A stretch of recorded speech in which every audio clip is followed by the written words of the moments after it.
आदाब, सत श्री अकाल, नमस्कार। कैसे हैं आप लोग, आप सब? आशा करते हैं ठीक होंगे। तो आज एक सच्ची घटना के साथ फिर उपस्थित हुआ हूं। तो जैसा कि आप जानते हैं कि हमारे घर में बेटा या बिटिया होती है तो बड़े ही धूमधाम से उसका सभी प्रोग्राम मनाए जाते हैं, बड़ी खुशियां होती हैं, उनको पाल पोस कर बड़ा किया जाता है, पढ़ाई लिखाई की जाती है, उसके बाद शादी ब्याह होती है। तो खुशी खुशी सभी आपस में एक दूसरे को मर मिठाइयाँ खिलाते हैं। बड़े लालन पालन से बच्चियों की शादी की जाती है कि नए घर में जाएंगी, खुशी से रहेंगी, पढ़ाई लिखाई कराई जाती है कि अपने पैरों पर खड़ी रहेंगी। लेकिन कुछ लोग होते हैं, शादी के बाद दहेज के कारण जो है लड़कियां अक्सर प्रताड़ित की जाती हैं। हमारे देश में कानून भी काफ़ी बने हुए लड़कियों के प्रति, फिर भी गंभीर रूप से सजाएं भी दी जाती हैं, फिर भी जो है अभी भी दहेज उत्पीड़न के लिए काफ़ी लड़कियां मार दी जाती हैं। तो एक सच्ची घटना के आधारित एक कहानी है। तो मामला सुल्तानपुर से जुड़ा हुआ, जो कि उत्तर प्रदेश में है। वहीं पर एक कुलवार क्षेत्र पड़ता है, वहाँ पर जो है एक भोलानाथ जी, जो कि गौरीगंज के थे, पूरे बाबूजी वहाँ है गौरीगंज में, वहाँ के निवासी थे भोलानाथ। उन्होंने अपनी बिटिया पुत्री सुनीता की शादी बड़े धूमधाम से सन 2011 में लमसम कुलवार के कोटिया में शिव कुमार के लड़के राजू के साथ किया था। बड़ी धूमधाम से शादी हुई, लेन देन आपस में हुआ, कुछ भी हुआ अपना लड़की के लिए दिया जाता है। फिर भी जो है वो ससुराली जन जो है उसको कम दान दहेज के लिए परेशान करते थे कि हमको मोटरसाइकिल चाहिए, 50,000 रुपये चाहिए, ये आरोप लगा हुआ है। तो लड़की अपने घर मैके जाती थी तो बार बार बताए, पिताजी ऐसा मामला है, ये है वो है। पिताजी भी उसको कहते थे, बेटा धीरे धीरे ठीक हो जाएगा, कोई ऐसी बात नहीं है। लेकिन ससुराली जन कम दान दहेज को लेकर उसको शारीरिक मानसिक रूप से बराबर उत्पीड़ित करते रहते थे। लास्ट में 11 जनवरी 2016 को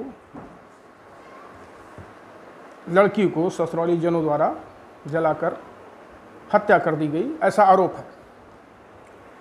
तो मामला जो है थाना कुलवार में दहेज उत्पीड़न और दहेज हत्या समेत अन्य गंभीर धाराओं में दर्ज किया गया।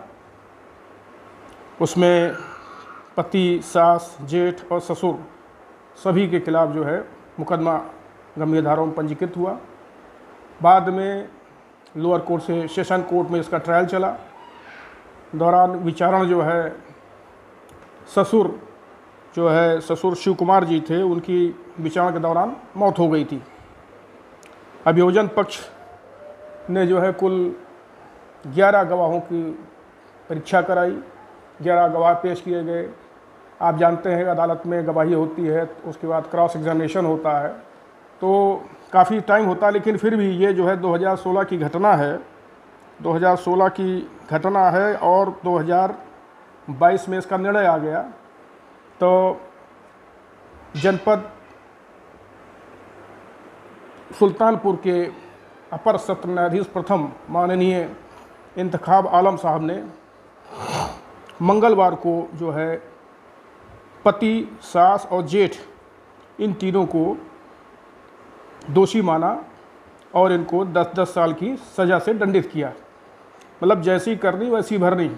किसी को परेशान किया तो आगे सोचना चाहिए कि हमारी भी पुत्री है, हम भी कहीं शादी करेंगे, उसके साथ परेशानी ना हो, तो बिटिया की तरह ही बहू को भी मानना चाहिए। तो इसमें जो है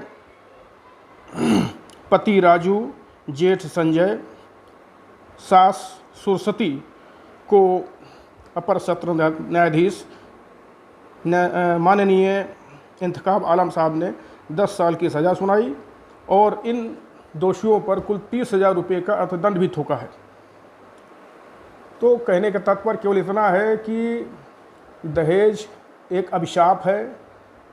दहेज लेना और देना दोनों ही एक तो कानून के दृष्टिकोण से जुर्म है, फिर भी कोशिश ये करना चाहिए कि किसी की लड़की अपने घर में आ रही है तो उसको अपनी पुत्री के समान उसका माना जाए, क्योंकि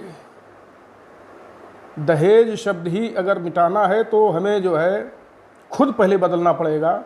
अब आप देखा ये इस कहानी से हमको यही देखने को मिल रहा है कि इन्होंने जैसा किया सास ससुर जेठ ने किया और अब ये जेल चले गए हैं, जेल में 10-10 साल की सज़ा भुगतेंगे।